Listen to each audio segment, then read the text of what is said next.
Hey guys, what is going on? This is Wrestlelamia, back with another episode. Backlash is just days away as the WWE presents its first PLE from Puerto Rico since 2005. It's also the first PLE since Vince McMahon officially returned to WWE, which could make this an interesting show, and by interesting, we mean batshit crazy. Join us now as Wrestlelamia provides you with the winners and losers from this year's event.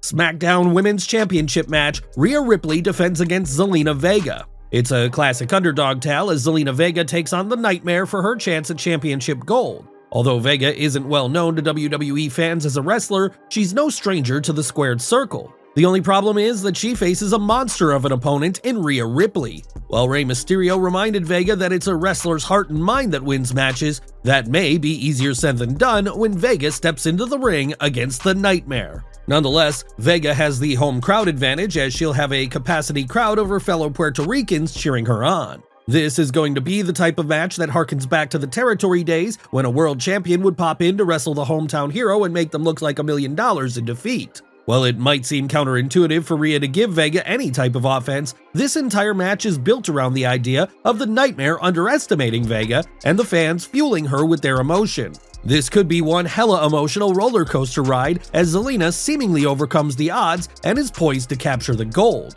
While she won't, this is Vega's chance to show the WWE Universe her grappling skills and possibly get into more matches. Your winner, and still champion, Rhea Ripley. Seth Rollins versus Omas. Many fans are still wondering how this match ended up at Backlash. Did Triple H lose a bet to Vince McMahon? Was this a concession the Game had to make to his father-in-law in order to book the rest of the show as he saw fit? Did Seth Rollins do something to anger management? While the last possibility seems the likeliest, rumor has it that there is no heat on the Visionary. Whatever the reason for booking this throwaway match, it's here, and fans are either going to use it to make a quick run to the convenience store for more snacks or grin and bear it. Credit the WWE for at least throwing together a storyline reason why Omos' manager MVP is trying to test the Nigerian giant by giving him the finest competition.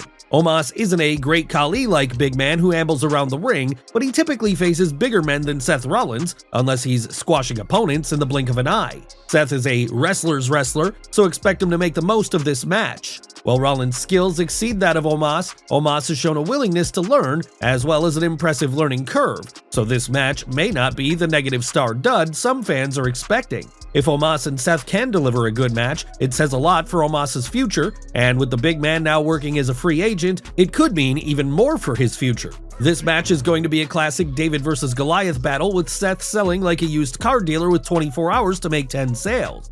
Look for Monday Night Rollins to wow the fans with a gutsy come-from-behind story that features an incredible journey from certain defeat to a nail-biting last-minute victory. If ever a match exemplified the saying, "It's the journey, not the destination," this is it. Hopefully, this journey won't end up like the Donner Party. Wrestlelamia is confident it won't, and Rollins will deliver multiple curb stomps to get the Duke.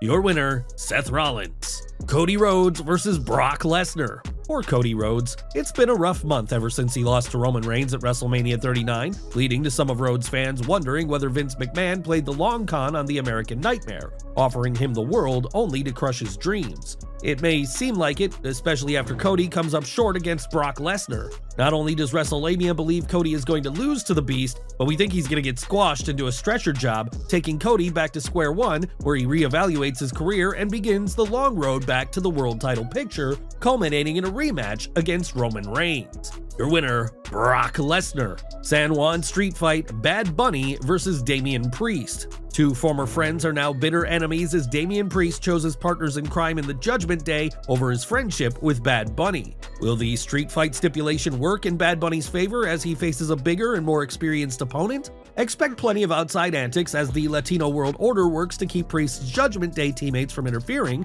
giving Bad Bunny an even playing field. Nonetheless, can Bunny find a way to defeat the Archer of Infamy? This will be a classic wrestling tale of an underdog utilizing a stipulation, as well as plenty of luck, to overcome his opponent. There's no way the WWE is going to have Zelina Vega lose, then have hometown hero Bad Bunny count the lights in one night. The fans in Puerto Rico will go home happy as Bad Bunny stands tall alongside the LWO. Raw Women's Championship match, Bianca Belair defends against Iyo Sky with Bayley and Dakota Kai.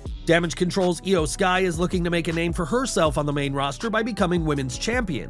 There's no reason she can't, as anyone familiar with Iyo's career knows she has the credentials. Can Iyo do what Damage Control leader Bayley has been unable to do, which is defeat Belair for the women's belt? More to the point, will Bayley's ego allow Skye to do what she hasn't, defeat Belair for the title, or will she let her pride get in the way of things? With Damage Control showing signs it could be crumbling, this should be an interesting match, especially in terms of how Bayley reacts to Skye's success. While Skye could be a good champion, the WWE hasn't booked her strongly enough on the main roster to the point where she seems like she could beat Belair. The WWE seems more intent on having Skye lose so it can further the story of Damage Control breaking up, which means the EST is going to walk out with her title after making Iyo look strong in defeat. Whether Skye ever wins singles gold in the WWE boils down to just how much Vince McMahon is involved in creative, as the only reason Iyo returned was due to Triple H giving her a chance on the main roster. Your winner, and still champion, Bianca Belair. Triple threat match for the United States Championship,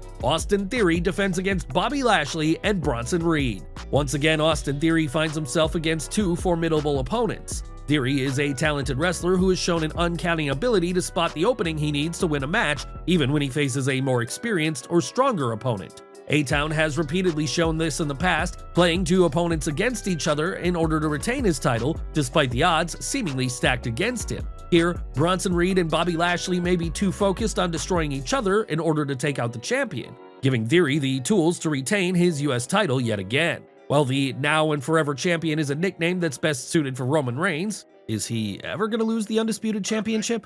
Theory is starting to make a good case for himself, too. Your winner, and still champion, Austin Theory. Six-man tag match, Matt Riddle, Kevin Owens, and Sami Zayn versus the Bloodline, Jey and Jimmy Uso and Solo Sikoa. Although there's no title on the line, this match has huge implications, as it could be the Usos' last chance to avoid landing in the ocean of obscurity, or at least the Caribbean. While we don't know what Roman Reigns' secret order is for Solo Sikoa, it doesn't bode well for the Usos, who failed to regain the Undisputed Tag Team Championship and who now find themselves in a situation where they have to defeat the champs and their new sidekick Riddle. Will they? They'd better, as their future seems to depend on it. Sadly for Jey and Jimmy, their future in the Bloodline is looking bleak, and Saturday will likely be the last straw for the Tribal Chief, who seems to have grown tired with Jey and Jimmy, despite working so hard to recruit them into the fold when he began his reign as Universal Champion in 2020. Will Solo Sikoa kick them to the curb? Will the Tribal Chief bring in another member of the family to deal with his cousins? Knowing the WWE, it's likely the promotion will save the last act in their run in the Bloodline for TV. Look for miscommunication or even Solo Sikoa walking out on his teammates to lead to the babyfaces emerging victorious. Your winners, Sami Zayn, Kevin Owens, and Matt Riddle. Well guys, there you have it, WrestleLamia's look at Backlash's winners and losers. Who do you think will emerge victorious? Leave your comments below, don't forget to subscribe to our channel, follow us on Instagram and Twitter, and I'll see you next time for some more wrestling content.